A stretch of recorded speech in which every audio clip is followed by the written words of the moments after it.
Welcome to Tamil Nadu channel.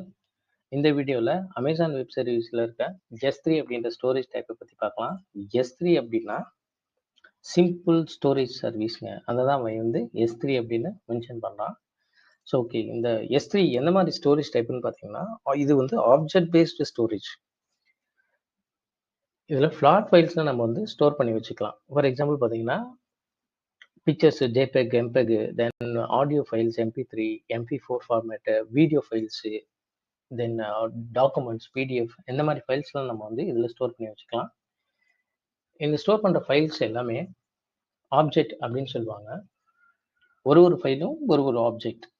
Okay, இந்த ஒரு single object வந்து அதோட சைஸ் எப்படி இருக்கும்னு பார்த்தீங்கன்னா 0 கேபிலேருந்து 5 டிபி வரைக்கும் இருக்கும். ஒரு சிங்கிள் ஆப்ஜெக்டோட சைஸ் எப்படி இருக்குன்னு பார்த்தீங்கன்னா 0 கேபிலேருந்து 5 டிபி வரைக்கும் அதோட சைஸ் இருக்கும். அந்த மாதிரியான சைஸ் உள்ள ஃபைல்ஸ் நீங்கள் வந்து இதில் ஸ்டோர் பண்ணிக்கலாம். 0 கேபிலேருந்து 5 டிபி உள்ள ஃபைல்ஸை வந்து நீங்கள் ஸ்டோர் பண்ணிக்கலாம். இது எந்த அளவுக்கு அப்படின்னு பார்த்தீங்கன்னா S3 எந்த அளவுக்கு பார்த்தீங்கன்னா ஹைலி டியூரபிள்ங்க. எந்த அளவுக்கு டியூரபிள் அப்படின்னா 99.11 வந்து டியூரபிலிட்டி அப்படின்னா லைஃப் டைம். நீங்கள் இதில் டேட்டா போட்டுக்கிட்டீங்கன்னா இந்த பெர்சன்டேஜ் இந்த அளவுக்கு வந்து டியூரபிளாக இருக்கும் அப்படின்னு அமேசான் கேரண்டி கொடுக்குறான். தென் வந்து ஹைலி அவைலபிள் எந்த அளவுக்கு இருக்குன்னு பார்த்தீங்கன்னா 99.99% வந்து அவைலபிலிட்டி இருக்கும். தென் ஹைலி ஸ்கேலபிள்னா இன்ஃபினிட்டி அமௌண்ட் ஆஃப் ஸ்டோரேஜ். எவ்வளோ அன்லிமிட்டட் ஸ்டோரேஜ் நீங்கள் எவ்வளோ டேட்டா வேணால் இதில் வந்து ஸ்டோர் பண்ணி வச்சுக்கலாம். ஓகேங்களா? தென் இது வந்து வெப் பேஸ்டு ஸ்டோரேஜ்ங்க. எப்படின்னு பார்த்தீங்கன்னா நீங்கள் அப்லோட் அண்ட் டவுன்லோட் பண்ணிக்கலாம் வெப் பேஸ் மூலிமா. அதாவது வெப் பேஸ்டு ப்ரோட்டோக்கால் மூலிமா ஓவர் த இன்டர்நெட்டை வந்து நீங்கள் ஒரு வெப் அட்ரஸ் கிடைக்கும். அந்த வெப் அட்ரஸ் வச்சு நீங்கள் அதில் வந்து டேட்டாவை அப்லோட் பண்ணிக்கலாம், டவுன்லோட் பண்ணிக்கலாம். ஸோ தென் இதோட ப்ரைஸிங் எப்படி இருக்குன்னு பார்த்தீங்கன்னா நீங்கள் என்ன யூஸ் பண்ணுறீங்களோ அதுக்கு பே பண்ணணும். Pay only for the what you can use. நீங்கள் என்ன யூஸ் பண்ணுறீங்களோ, எந்த அளவுக்கு huge amount of data use பண்ணுறீங்களோ அந்த அளவுக்கு பே பண்ணுற மாதிரி இருக்கும். இந்த S3 எங்கெங்கெல்லாம் யூஸ் ஆகுது, எந்த மாதிரி அப்ளிகேஷன்ஸ்க்கு யூஸ் பண்ணுறோம், எந்தெந்த சினாரியோஸ்க்கு யூஸ் பண்ணுறோம் அப்படின்னு பார்த்தீங்கன்னா பேக்கப் அண்ட் ஆர்கைவ்க்கு வந்து பெஸ்ட் சொல்யூஷனுங்க. Backup and archive. தென் வந்து big data, huge datas, big data concept தெரியும்னு நினைக்கிறேன். அந்த பிக் டேட்டாவில்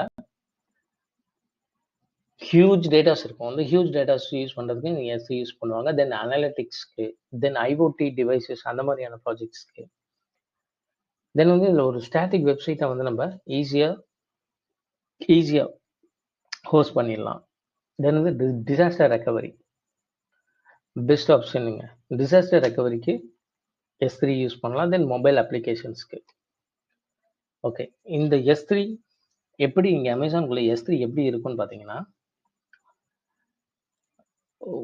ஃபஸ்ட்டு நம்ம இந்த அமேசான்குள்ளே S3 செலக்ட் பண்ணிட்டோம்னா ஒரு பக்கெட் கிரியேட் பண்ணணுங்க. அந்த பக்கெட்குள்ளே தாங்க ஆப்ஜெக்ட்ஸ்லாம் இருக்கும். அந்த பக்கெட்குள்ளே தான் ஃபைல்ஸ்லாம் இருக்கும். பக்கெட் என்னன்னு பார்த்தீங்கன்னா சிமிலர் டு ஃபோல்டருங்க. நம்ம எப்படி ஒரு ஃபோல்டர் கிரியேட் பண்ணுறோமோ சேம் அந்த மாதிரி இங்கே பக்கெட்னு சொல்லுவாங்க. ஸோ நீங்கள் பக்கெட் கிரியேட் பண்ணாமல் எந்த ஒரு ஃபைல்ஸுமே நீங்கள் வந்து அதில் அப்லோட் பண்ணவே முடியாது. ஸோ பேசிக்காக ஒரு பக்கெட் கிரியேட் பண்ணணும். அந்த பக்கெட் கிரியேட் பண்ண பிறகு அதில் நீங்கள் ஃபைல்ஸ்லாம் வந்து ஸ்டோர் பண்ணி வச்சுக்கலாம். எவ்வளோ ஃபைல்ஸ் வேணால் நீங்கள் வந்து அப்லோட் பண்ணிக்கலாம். ஒரு அக்கௌண்ட் இப்போ ஒரு அமேசான் அக்கௌண்ட் இருக்குன்னா அதில் வந்து 100 பக்கெட்ஸ் வந்து கிரியேட் பண்ணிக்கலாம். இது வந்து சாஃப்ட் லிமிட். ஸோ இதுக்கு மேலேயும் ஒரு பக்கெட்ஸ் ப்ரொவிஷனிங் பண்ணணும் தேவை அப்படின்னா நீங்கள் AWS கான்டாக்ட் பண்ணிங்கன்னா உங்களுக்கு ப்ரொவிஷனிங் பண்ணுவோம். ஸோ அப் டு 100 பக்கெட்ஸ் வந்து உங்களுக்கு ஃபீஸிபிளாக நீங்கள் வந்து கிரியேட் பண்ணிக்கலாம். ஓகே, இந்த பக்கெட் பார்த்தீங்கன்னா ரீஜன் வைஸாக தான் நம்ம வந்து கிரியேட் பண்ண முடியும். ஒரு பக்கெட்டை நீங்கள் கிரியேட் பண்ணிங்கன்னா ஏதாவது ஒரு ரீஜனில் தான் கிரியேட் பண்ண முடியும். வித்தவுட் எனி ரீஜன் ஒரு பக்கெட்டை நீங்கள் குளோபலாக கிரியேட் பண்ணவே முடியாது. ஸோ அப்படின்னா என்னென்னா ஒரு பக்கெட் கிரியேட் பண்ணிங்கன்னா அது எந்த ரீஜனில் நீங்கள் அந்த பக்கெட்டை கிரியேட் பண்ணுறீங்க அப்படின்றத மென்ஷன் பண்ணணும். ஓகேங்களா? சரி, எப்படி நான் என் ரீஜனை சூஸ் பண்ணுறது அப்படின்னு பார்த்தீங்கன்னா என்னோட யூசர்ஸ் எங்கே இருக்காங்க, ஃபார் எக்ஸாம்பிள் இப்போ நான் வந்து யூஎஸ்ல இருக்கேங்க, என்னோட யூசர்ஸ் எல்லாமே யூஎஸ்ல இருக்காங்க அப்படின்னா யூஎஸ் ஈஸ்ட் 1, யூஎஸ் ஈஸ்ட் 2 அப்படின்னு ரீஜன்ஸ் இருக்கு. ஸோ அங்கே ஏதாவது ஒரு ரீஜனில் அந்த பக்கெட்டை கிரியேட் பண்ணனா என்னோட யூசர்ஸ்க்கு வந்து லேட்டன்சி ப்ராப்ளம் இல்லாமல் ஈஸியாக அக்சஸ் பண்ண முடியும். ஓகேங்களா? இந்த S3 பக்கெட் கிரியேட் பண்ணும்போது நம்ம நேம் வந்து கொடுக்கணும். அந்த பக்கெட்டுக்கு நேம் கொடுப்போம். அந்த நேம் எப்படி இருக்குன்னு பார்த்தீங்கன்னா யூனிக்காக இருக்கணும். ஃபார் எக்ஸாம்பிள் டெஸ்ட் அப்படின்னு கொடுக்குறேன்னு வச்சுங்களேன். இதுக்கு முன்னாடி யாராவது டெஸ்ட் அப்படின்னு வந்து இந்த AWS என்வரான்மெண்ட்ல AWSல எடுத்திருக்காங்க அப்படின்னா என்னோட அக்கௌண்ட்ல இல்லை, குளோபலாகவே வேற எந்த அக்கௌண்ட்ல வேற எந்த ப்ராஜெக்ட்ல வேற யாராவது டெஸ்ட்ன்னு எடுத்திருந்தாங்கன்னா என்னால் வந்து டெஸ்ட்ன்ற நேம் வந்து என்னால் எடுக்க முடியாது. ஸோ யூனிக்காக இருக்கணும். ஏன்னா நீங்கள் இந்த நேம் கொடுக்கறத வச்சு தான் இந்த பக்கெட்டுக்கு ஒரு URL கிரியேட் ஆகும். அந்த URL வச்சு தான் நீங்கள் வெப் பேஸ்ட் மூலியமாவோ இல்லை என் பாயிண்ட் வச்சோ நீங்கள் வந்து இந்த பக்கெட்டை வந்து அக்சஸ் பண்ண போறீங்க. ஸோ அதனால தான் இங்கே நேம் வந்து யூனிக்காக இருக்கணும்னு அவன் டிஃபைன் பண்ணியிருக்கான். சரிங்களா? ஸோ உங்க நேம் பக்கெட்டோட நேம் வந்து யூனிக்காக இருக்கணும். தென் அந்த யூனிக் ஒரு நேம் கிரியேட் பண்ண பிறகு அதோடைய வெப் அட்ரஸ் எப்படி இருக்கும் அப்படின்னு பார்த்தீங்கன்னா http://bucket name .s3.aws-region.amazon AWS எப்படி இருக்கும்.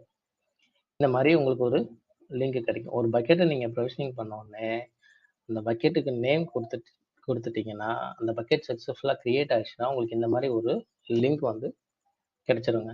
ஸோ இந்த லிங்க் நம்மளா ஓனாக கிரியேட் பண்ண அப்படிலாம் இல்லைங்க. நீங்கள் பக்கெட் கிரியேட் பண்ணாலும் ஆட்டோமேட்டிக்காக அந்த URL வந்து கிரியேட் ஆகிடும். ஓகே, இந்த பக்கெட்குள்ளே போடுற நம்ம ஆப்ஜெக்ட்ஸ்லாம் இருக்குது பார்த்தீங்களா, அந்த ஆப்ஜெக்ட்ஸ்லாம் எந்த மாதிரி அந்த ஆப்ஜெக்ட்ஸ் வந்து எப்படி ஐடென்டிஃபை பண்ணணும், எந்த மாதிரி இருக்கும் அப்படின்னா அந்த ஆப்ஜெக்ட்ஸ் என்னென்ன இருக்குது அப்படின்னு பார்த்தீங்கன்னா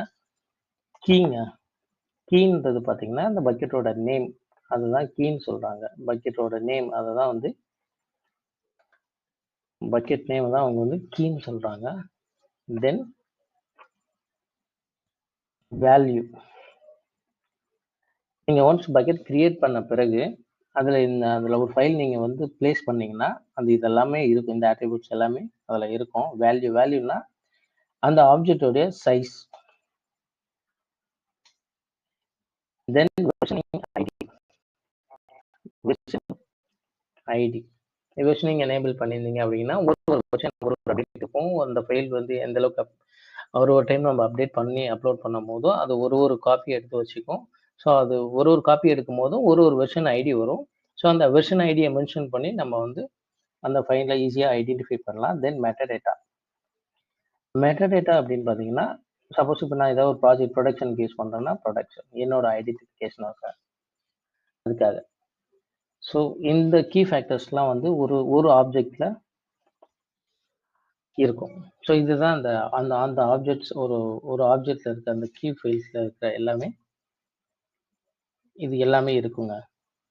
ஓகே, இதில் இந்த டேட்டா கன்சிஸ்டன்சி மாடல் எப்படி இருக்கும்னு பார்த்தீங்கன்னா S3ல டேட்டா கன்சிஸ்டன்சி ரெண்டு டைப் ஆஃப் டேட்டா கன்சிஸ்டன்சி இருக்கு. என்னன்னா ஒன்று வந்து ரீட் ஆஃப்டர் ரைட் கன்சிஸ்டன்சி, இன்னொன்று வந்து ஈவென்ச்சுவல் கன்சிஸ்டன்சி. அப்படின்னா ரீட் ஆஃப்டர் ரைட் அப்படின்னு பார்த்தீங்கன்னா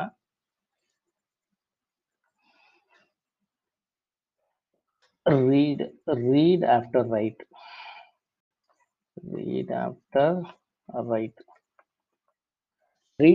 ரைட் அப்படின்னு பார்த்தீங்கன்னா இப்போ ஒரு பக்கெட்டில் நான் ஒரு டேட்டாவை வந்து அப்லோட் பண்ணுறேன் அப்படின்னா ஃபஸ்ட்டு வந்து ரைட் பண்ணிட்டு அதுக்கப்புறம் தான் நம்ம அதை வந்து வியூ பண்ணி பார்க்க முடியும். ஸோ இது ஒரு data consistency model. Then second type வந்து ஈவென்ச்சுவல் கன்சிஸ்டன்சி.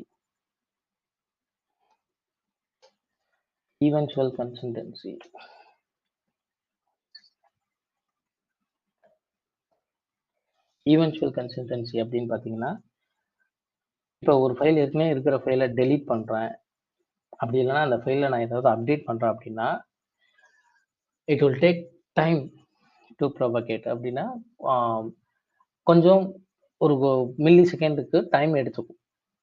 அது ரைட் பண்ணிட்டு அந்த அப்டேட் முடிச்சுட்டு திருப்பி நமக்கு ஷோ பண்ணுறதுக்கு ஒரு மில்லி செகண்ட் டைம் எடுத்துக்கும். ஸோ அதை தான் ஈவென்ச்சுவல் கன்சிஸ்டன்சி அப்படின்னு சொல்கிறாங்க. So 2 types of data models வந்து இதில் இருக்கு.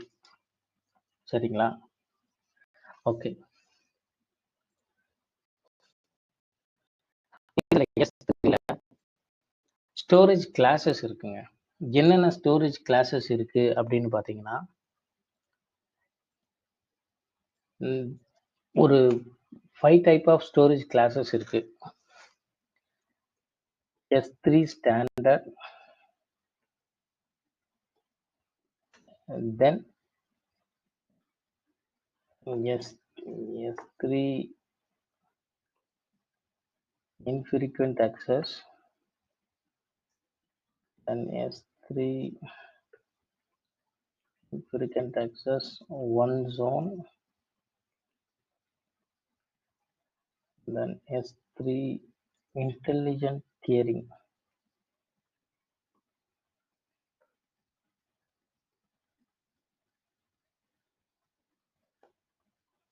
Intelligent tiering. Then வந்து glacier deep archive.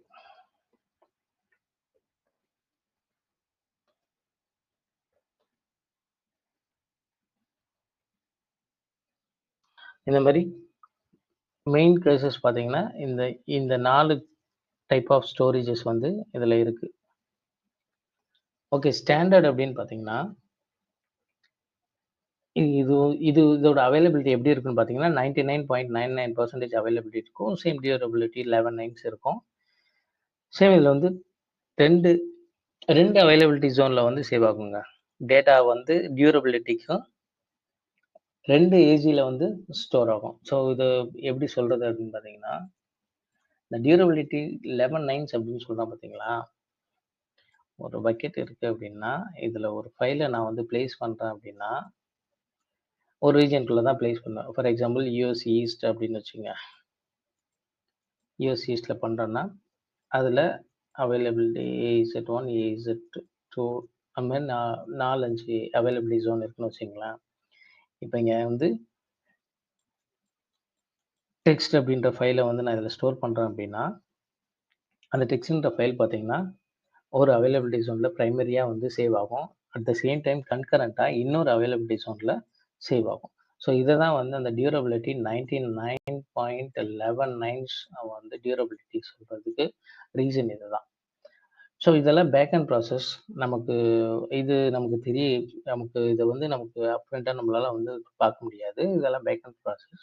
ஸோ அந்த டியூரபிலிட்டி எப்படி இருக்கும் அப்படின்னு பார்த்தீங்கன்னா நீங்கள் போடுற ஒரு ஃபைல் வந்து இங்கே இருக்க ஒரு அவைலபிலிட்டி ஜோனில் வந்து சேவ் ஆகும். பை டிஃபால்ட்டாகவே கன்கரண்ட்டாக இன்னொரு அவைலபிலிட்டி ஜோனில் அது சேவ் ஆகிருக்கும். ஸோ ஃபார் ரீசன் என்னென்னு பார்த்தீங்கன்னா உங்களுக்கு எனி டைம் வந்து டேட்டா எங்கேயாவது லாஸ் ஆகிடுச்சுன்னா உங்களுக்கு அங்கேருந்து பேக்கப் எடுத்து உங்களுக்கு கொடுப்பான். ஸோ இதுதான் 99.911க்கான டியூரபிலிட்டி சன் அவைலபிலிட்டி. ஸோ இந்த S3 பார்த்தீங்கன்னா காஸ்ட் அந்த அளவுக்கு இருக்கும். பை டிஃபால்ட்டாகவே ஒரு பக்கெட் கிரியேட் பண்ணிங்கன்னா அது S3 ஸ்டாண்டர்ட் ஸ்டோரேஜில் தான் இருக்கும். ஸோ இன்ஃப்ரீக்வெண்ட் அக்சஸ் அப்படின்னா இந்த ஸ்டாண்டர்டுக்கும் இன்ஃப்ரீக்வெண்ட்டுக்கும் என்ன டிஃபர் ஆகுதுன்னு பார்த்தீங்கன்னா ஸ்டாண்டர்ட் பார்த்தீங்கன்னா நீங்கள் வந்து அப்லோட் பண்ண உடனே நீங்கள் வந்து ஃபைலை வந்து அக்சஸ் பண்ணி பார்க்கலாம். நீங்கள் ரெகுலராக யூஸ் பண்ணுற ஃபைல்ஸ் எல்லாமே நீங்கள் அந்த ஸ்டாண்டர்டில் ஸ்டோர் பண்ணி வச்சு யூஸ் பண்ணிக்கிறதுக்காக ரெகுலர் ஃபைல்ஸ், அதாவது டே டு டே நீங்கள் யூஸ் பண்ணுற ஃபைல்ஸ் வந்து இந்த S3 ஸ்டாண்டர்டில் யூஸ் பண்ணிக்கலாம். ஸோ அதுதான் இந்த S3 ஸ்டாண்டர்டு. இந்த இன்ஃப்ரீக்வெண்ட் அக்சஸ் அப்படின்றது பார்த்தீங்கன்னா நான் ரெகுலராக எப்பயுமே யூஸ் பண்ண மாட்டேன். எப்பயாவது தான் யூஸ் பண்ணுவேன். 30 days ஒன்ஸு, 20 days ஒன்ஸு, இல்லை இன்னும் லாங்கர் பீரியட் அப்படின்னா ஸோ அந்த மாதிரி ஃபைல்ஸ்லாம் இந்த வந்து S3 1A அப்படின்ற ஸ்டோரேஜில் வந்து ஸ்டோர் பண்ணிக்கலாம். ஸோ இதோட காஸ்ட் பார்த்தீங்கன்னா ஸ்டாண்டர்டோட இது கம்மியாக இருக்கும். Same durability, same availability. But இதுலேருந்து ரிட்ரீவல் ஃபீ மட்டும் நமக்கு இருக்குது, சார்ஜ் பண்ணுவாங்க. இந்த S3 1A இன்ஃப்ரீக்வெண்ட் அக்சஸில் நம்ம ரிட்ரீவ் பண்ணுறதுக்கு சார்ஜ் ஆகும். S3 infrequent access one zone அப்படின்னா இதுல 2 ஜோன்ஸ்ல இருக்கு பாத்தீங்கன்னா, இங்க எதுவுமே 2 ஜோன்ஸ்லாம் எதுவுமே இருக்காதுங்க. ஒரே ஜோன்ல தான் உங்க காப்பி இருக்கும். அதுல இருந்து எடுத்துப்பாங்க. இது வந்து ஒரு லோ காஸ்ட் ஆப்ஷன் அது. தென் இன்டெலிஜென்ட் டியரிங் அப்படின்னா, நீங்க கிரியேட் பண்ணும்போதே இந்த ஸ்டோரேஜ்ல நம்ம வந்து கிரியேட் பண்றோம் அப்படின்னா, காஸ்ட் ஆப்டிமைசேஷனுக்காக இந்த ஸ்டோரேஜ் டைப் யூஸ் பண்றாங்க. ஆட்டோமேட்டிக்கலி என்ன ஆகும்னு பார்த்தீங்கன்னா, இப்ப நீங்க ஒரு ஃபைல போட்டுட்டு, ஓகே இந்த ஃபைல் வந்து ஒரு 30 டேஸ்க்கு மேல நீங்க வந்து அக்சஸ் பண்ணலன்னா, ஆட்டோமேட்டிக்கா இந்த இந்த ஸ்டோரேஜ்லேருந்து இன்னொரு ஸ்டோரேஜ் கிளாஸ்க்கு மூவ் ஆயிடு அப்படின்னு நீங்க ப்ரீ டிஃபைன் பண்ணியிருந்தீங்கன்னா, இட் ஆட்டோமேட்டிக்கலி அது வந்து கிளாஸஸா வேற கிளாஸ்க்கு மூவ் ஆயிடும். இப்ப எப்படின்னு பார்த்தீங்கன்னா, ஃபார் எக்ஸாம்பிள் இப்போ வந்து நான் ஸ்டாண்டர்ட் ஸ்டோரேஜ்ல இருக்கு அப்படின்னா, அது 30 டேஸ்க்கு அந்த ஃபைல வந்து யாருமே விசிட் பண்ணல அப்படின்னா, அது ஆட்டோமேட்டிக்கா வேற கிளாஸ்க்கு வந்து மூவ் ஆயிடு அப்படின்னு நான் வந்து இதுல டிஃபைன் பண்ணியிருந்தேன் அப்படின்னா, அது ஆட்டோமேட்டிக்கா மூவ் ஆயிடும். ஸோ இது வந்து காஸ்ட் எஃபெக்டிவ்க்கு இந்த ஸ்டோரேஜ் வந்து எடுத்து யூஸ் பண்ணலாம் நம்ப. அடுத்த இது பார்த்தீங்கன்னா, கிளேசியர். இது ஒரு ஆர்கைவ்ங்க. நம்ம நம்பர் ஆஃப் ஃபைல்ஸ் வந்து போட்டுட்டு நம்ம எப்பயுமே யூஸ் பண்ண மாட்டோம். பட் அந்த ஃபைல்ஸ்லாம் நமக்கு தேவை. ரொம்ப லாங் டியூரேஷனுக்கு வச்சிருப்போம். For example 1 year, 2 years, 6 month அந்த மாரி. எப்பயாவது தான் நம்ம எடுத்து பார்ப்போம் அப்படின்னா, அந்த மாரி ஃபைல்ஸ்லாம் நம்ம கிளேசியர்ல போட்டோம்னா, நம்ம அத வந்து ஃபைல்ஸ் அது மாட்ட இருக்கும். அது ஆனா என்ன ப்ராப்ளம் இந்த கிளேசியர்ல அப்படின்னு பார்த்தீங்கன்னா, ரீஸ்டோர் பண்ணி தான் பார்க்க முடியும். ரிட்ரீவல் டைம் பார்த்தீங்கன்னா, அப் டூ ஹவர்ஸ்ல இருக்கும். 1 ஹவர்ஸ்லேருந்து 4 ஹவர்ஸ் வரைக்கும் இதுல ரிட்ரீவல் டைம் இருக்கும். பை த வே இந்த கிளேசியர் டீப் ஆர்கைவ் பார்த்தீங்கன்னா, சேம் இதுவும் ஒரு ஆர்கைவ் தான். இருக்கிறதுலே ரொம்ப லோ காஸ்ட்டு. ஸோ இது பார்த்தீங்கன்னா, இதோட ரிட்ரீவல் டைம் பார்த்தீங்கன்னா, 12 ஹவர்ஸ்க்கு மேல இருக்கும். அந்த டேட்டாவ நீங்க பார்க்கணும்னா, அது ஃபர்ஸ்ட்டு ரீஸ்டோர் பண்ணி, அதுக்கப்புறம் தான் நீங்க அந்த டேட்டாவ வியூ பண்ணி பார்க்க முடியும். ஸோ ஓகே இந்த S3 எந்தெந்த ப எப்படிலாம் சார்ஜ் ஆகுது அப்படின்னு பார்த்தீங்கன்னா, நீங்க எந்த அளவுக்கு அமௌண்ட் ஆஃப் ஸ்டோரேஜ் எவ்வளோ வச்சிருக்கீங்க? தென் உங்களுடைய ரெக்வெஸ்ட் எந்த அளவுக்கு யூசர் ரெக்வெஸ்ட் இருக்கு? அப்புறம் வந்து இந்த ஸ்டோரேஜ் கிளாஸஸ பொறுத்து பிரைசிங் ஆகும். தென் வந்து டேட்டா ட்ரான்ஸ்ஃபர் பண்றீங்க அப்படின்னா, S3லேருந்து இன்னொரு S3க்கு ட்ரான்ஸ்ஃபர் பண்றீங்கன்னா, அதுக்கு பிரைசிங் ஆகும். தென் ட்ரான்ஸ்ஃபர் ஆக்ஸலரேஷன் இருந்துச்சுனாலும் பிரைசிங் ஆகும்.